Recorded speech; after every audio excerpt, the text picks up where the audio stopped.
You know, I've been looking forward to making this presentation.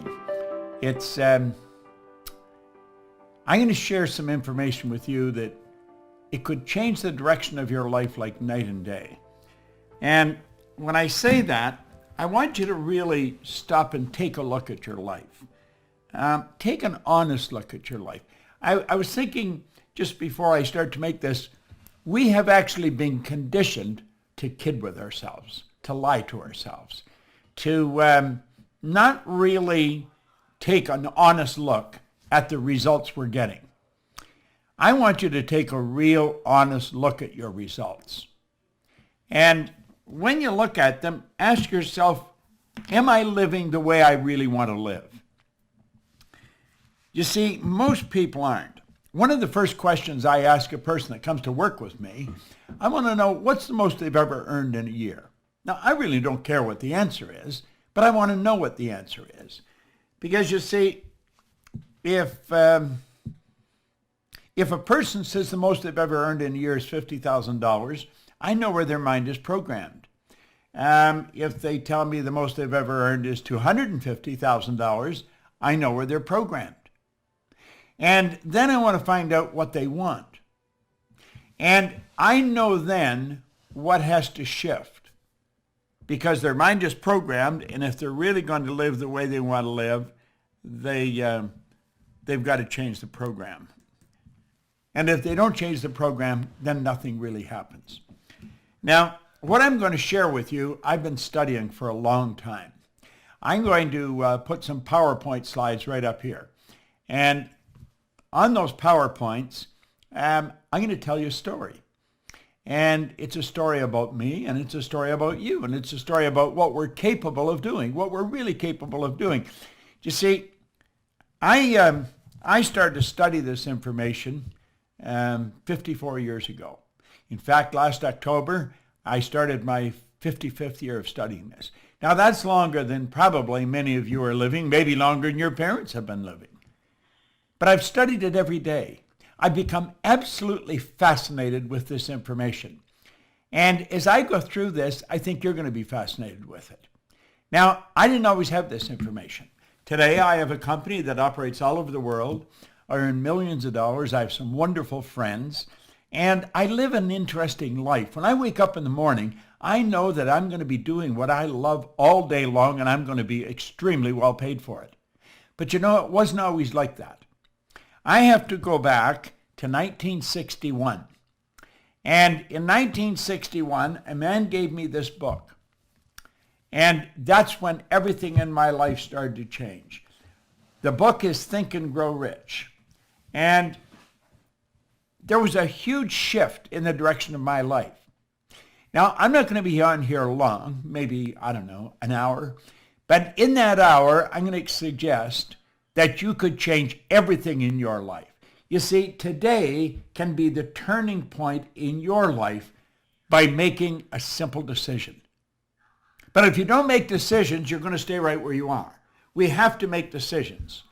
If we're going to change, we have to change the direction that we're going. And when we change the direction we're going, then we want to make sure we're going in the right direction. Because if we're not, we're going to either go backwards or we're going to stay where we are. Now, I had something pretty interesting happen. When I committed to study this material every day and follow proven direction, the change that took place was enormous. And you know, it can be for you. Now, there's one thing that you absolutely require if you're going to make a big change, and that's discipline. See, without discipline, nothing happens. Now, I found that discipline is the ability to give ourselves a command and then follow it. Now, I'm going to suggest as we go through this, and I suggest you make some decisions. Don't look at somebody else and say, what are you going to do? You see, what they're going to do has absolutely nothing to do with where you're going. It's what are you going to do?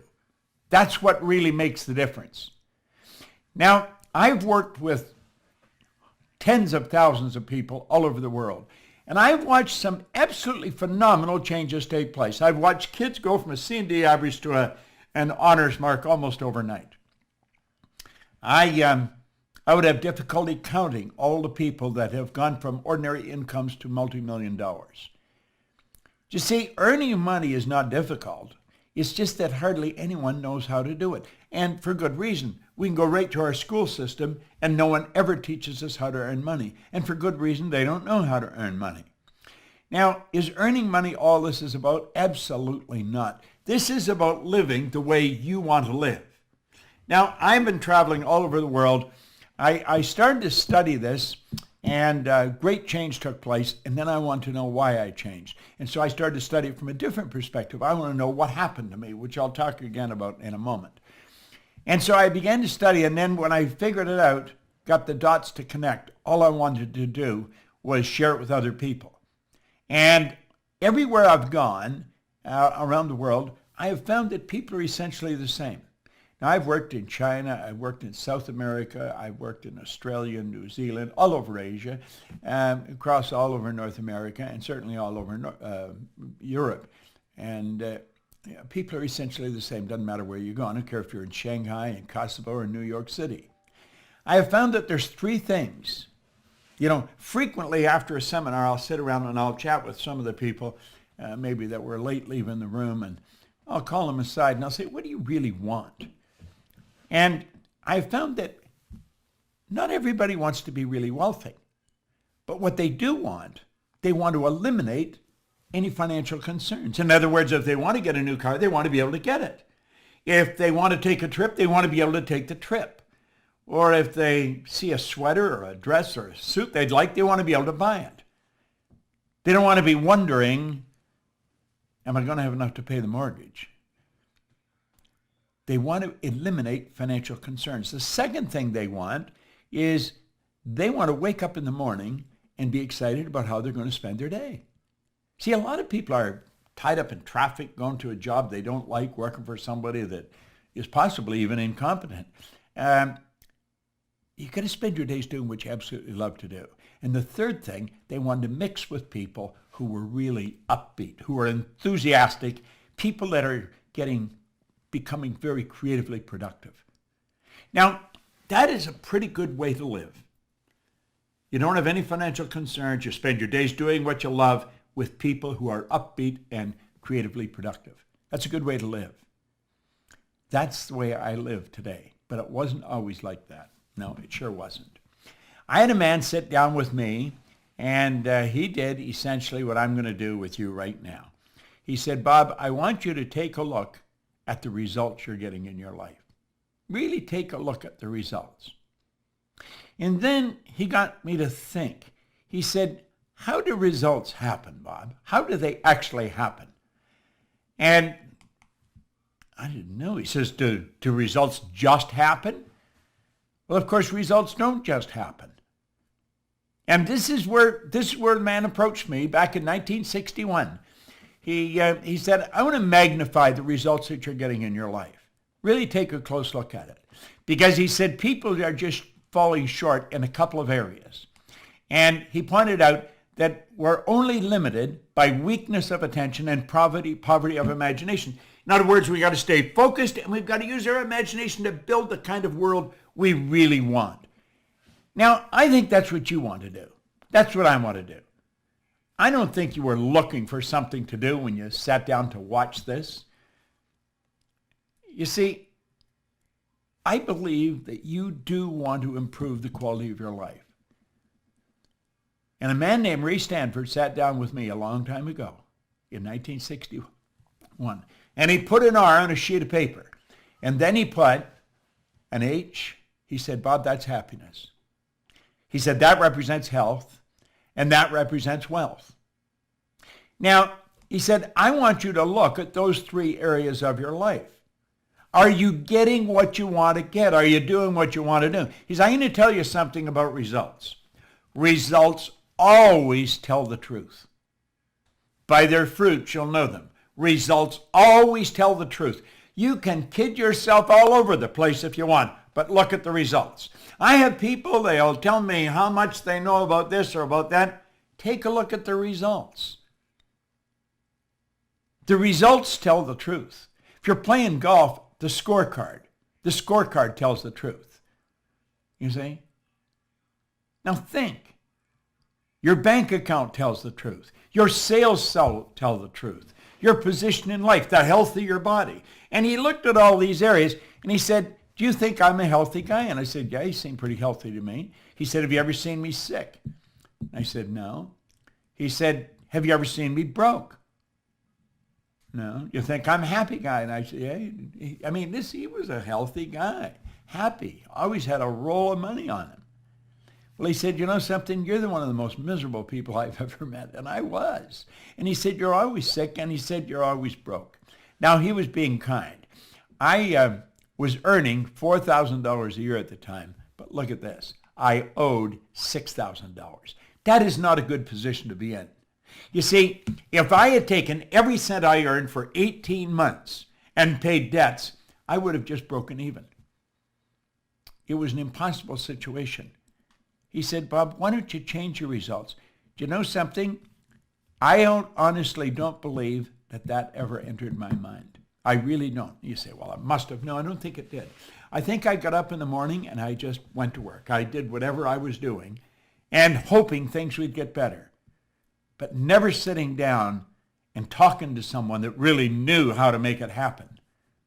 If you want to fly a plane, you don't go to a barber and ask them, how do you get the plane off the ground? If you want to learn how to dance, you don't go to a mechanic. You go to a damn good dancer. It doesn't matter what you want to do. If you're going to do something, go to someone who has demonstrated results. Now, this guy had demonstrated he was happy, he was healthy, and he was wealthy. And he said, do you ever read anything? And I said, no, I can't read. Now, that wasn't true. I could, not well, but I could. And that's when he introduced me to this book, Think and Grow Rich. And he said, Bob, if you do exactly what I tell you, and you study this book and do exactly what the author tells you, he said, everything in your life will change. Now, he said, the man that wrote this book, Napoleon Hill, spent his whole life putting this together. It contains the best thinking of over 500 of the world's most successful people. Listen, I've been reading this one now since 1961. Now, think about that. That's a long time. He said he spent his whole life writing this. He said, I think it would be a very prudent move on your part if you spent your life trying to understand and apply it. Now, I don't know why, but I decided I would. Now, let me explain where I was starting from. I told you I was earning $4,000 and I owed $6,000. See?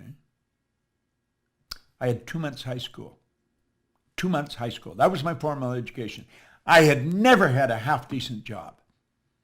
I just bounced from one job to another, in the bar, working in a bar, in the Navy, out of the Navy, working in factories.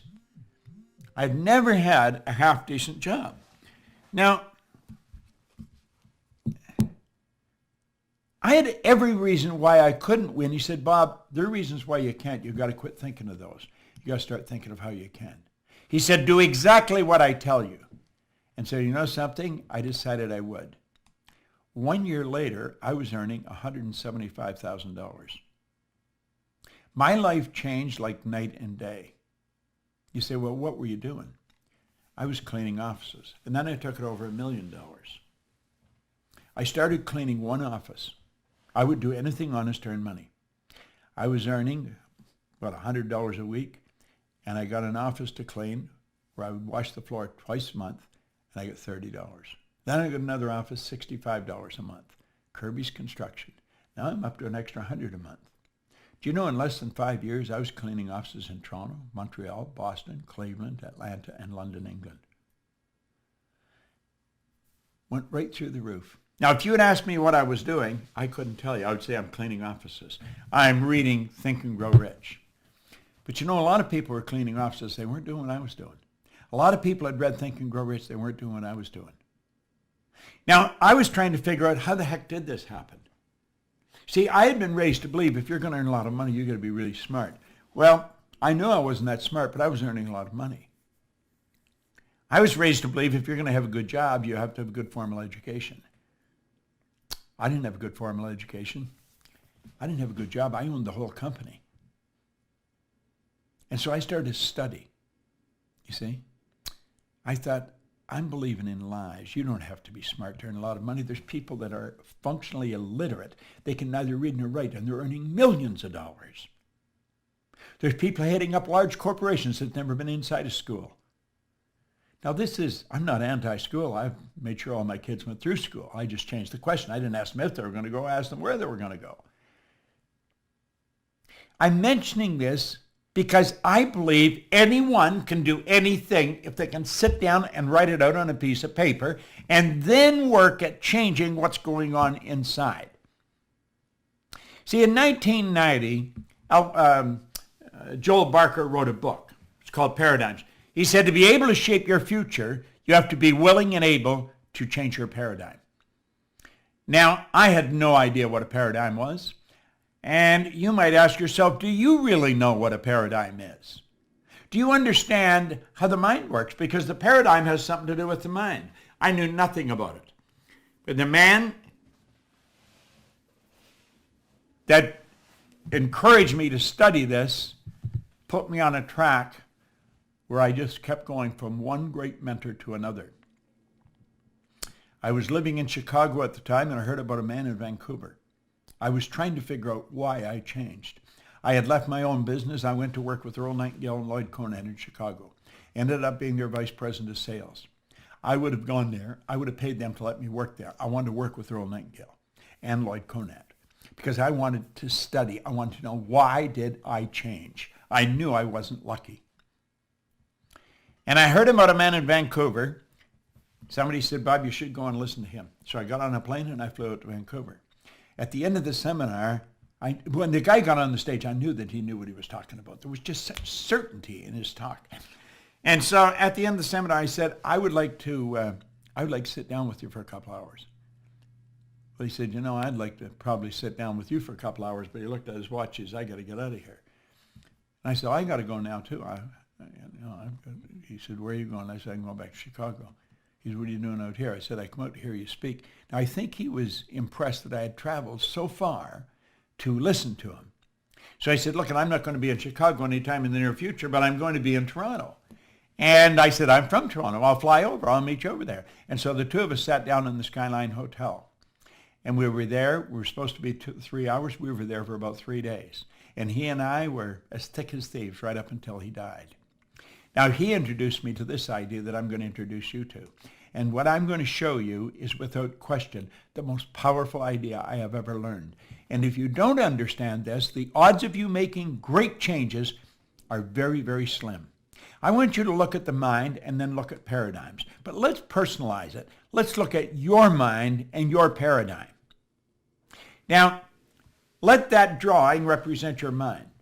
That, by the way, is the most valuable concept I have ever learned. There's the conscious mind, the subconscious, and the body. Okay?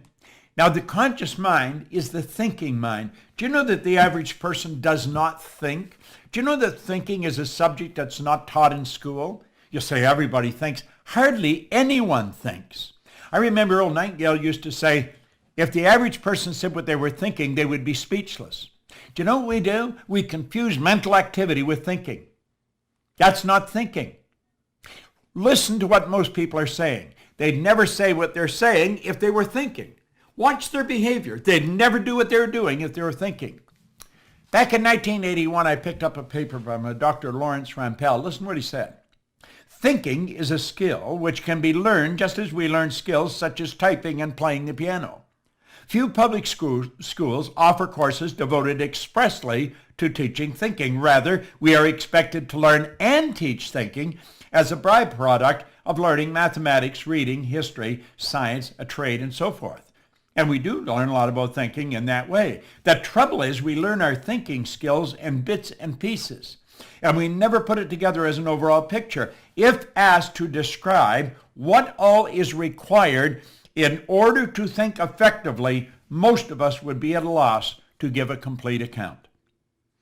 Thus, we are unable to assess our own thinking skills or systematically teach the skill of thinking to others. Well, it's with your conscious mind you think. This is also we call the educated mind. And I'm going to come back to that because I'm going to show you just how far off track we get with that. Now, this is where our intellect is resident. And it's the intellectual factors that give you the ability to be the creative ability. You say you're created in God's image? Well, that's where the creative faculty comes in. In our intellectual factors, you have perception, the will, reason, imagination, memory, intuition. Now, the subconscious mind is quite different from the conscious mind. That's what we call the emotional mind. See, the conscious mind can think, so therefore you have the ability to choose. You literally choose where you're going. Now, the choice may be unconscious, but it is a choice. You have the ability here to accept or reject information. When we see something come on the news about the economy's taking a dive, say maybe for them or you, but not for me. You've got the ability to reject information. Somebody starts to tell you a bad story, reject it. Now think. You have the ability to accept or reject in your conscious mind. You have the ability to originate ideas in your conscious mind. You can originate any idea you want. Now, your subconscious mind has no ability to reject. It must accept. And here's something else. Whatever's placed in the subconscious mind is going to dictate your world. It really will.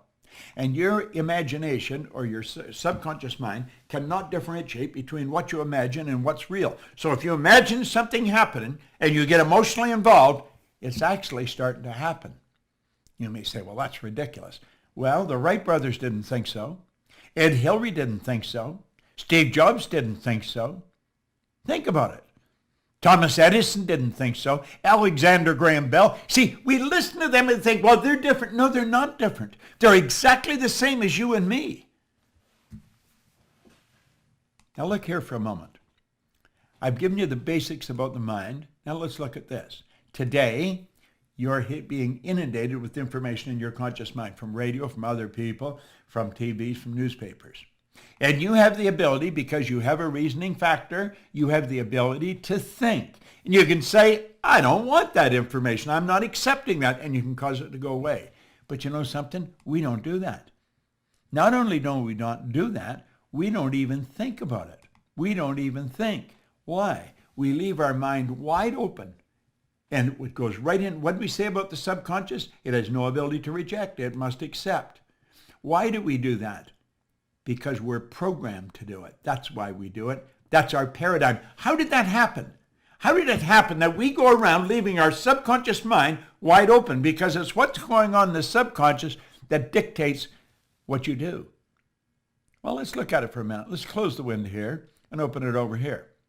Now, I'm hoping you're paying attention to this because this could be worth millions to you. It can cause you to live in a healthier body. It can cause you to build your business. See, this is you as an infant. Not today. This is you as an infant.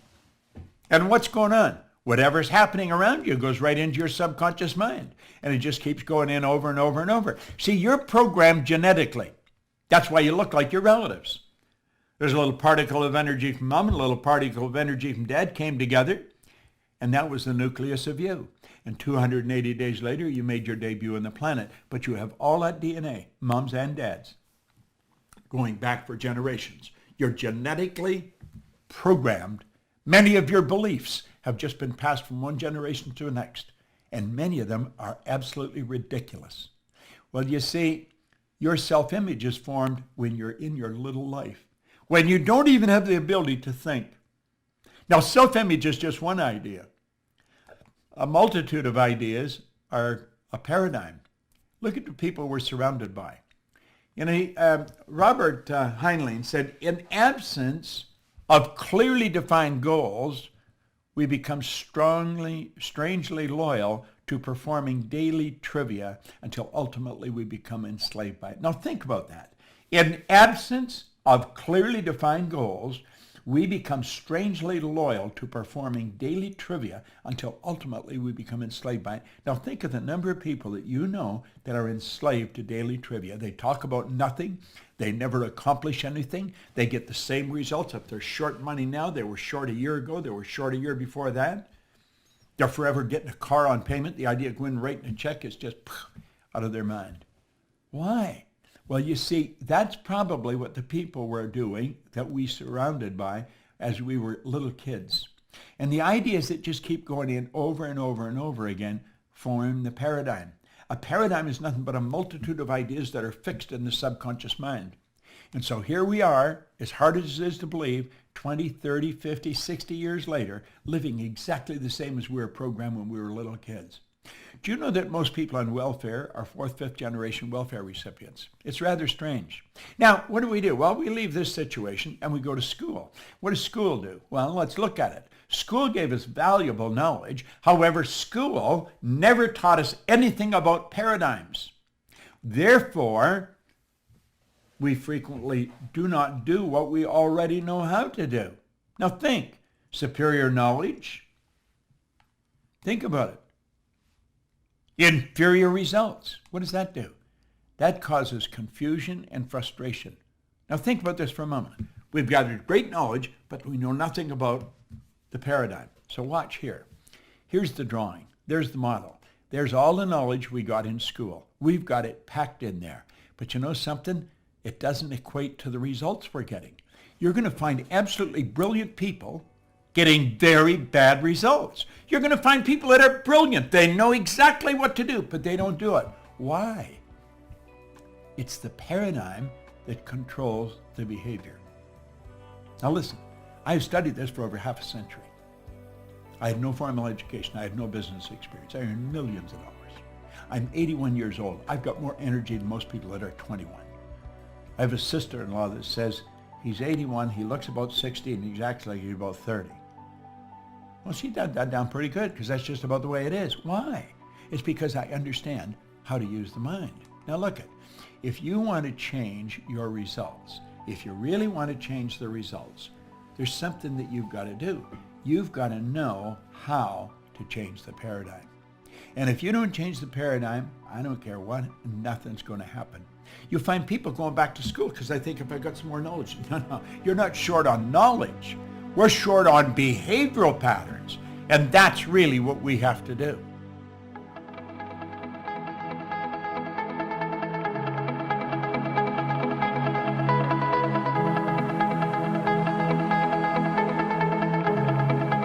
Check us out at ProctorGallagherInstitute.com for tips, tools, and resources.